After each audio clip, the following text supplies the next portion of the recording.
الصور شفتها قدامكم دي انا واخدها من فيديو، بس مش ينفع انزله عشان الكوبي رايت بتاع اليوتيوب. ممكن تشوفه على الفيسبوك او على الانستجرام او على التيك توك، هتلاقيه في اخر الفيديو. واللي بيشوفنا على اليوتيوب هسيب لك اللينك، خش شوف الفيديو عشان فيديو مهم جدا.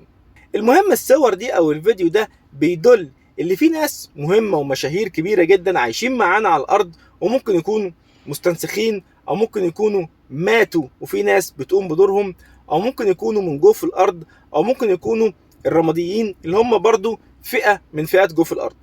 ايه الكذبه الكبيره دي؟ موجود فعلا يا جماعه الخير، واتكلم عليه الدكتور محمود صلاح برضه في حلقه من حلقاته في التلفزيون، واتكلم في النقطه دي وقال ان الاستنساخ والناس اللي ماتت وفي ناس بتقوم بدورها، او رماديين او الناس اللي في جوه الارض، سكان جوه الارض، بيقوموا بدور مشاهير وبناس مهمه جدا موجوده دلوقتي. في كذبه كبيره، في اداره كبيره، في مؤامره كبيره بتدور في العالم كله محدش حاسس بيها. انت بقى قول ايه رايك في الفيديو اللي شايفه قدامك ده. ومش عايزين نقول ان ده مفبرك، او مش عايزين نقول ان هو ممكن يكون مفبرك، بس ايه الدليل ان هو مفبرك؟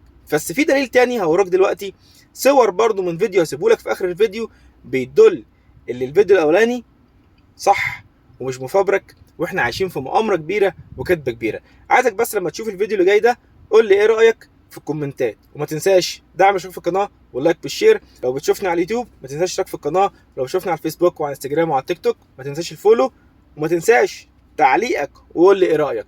والسلام عليكم.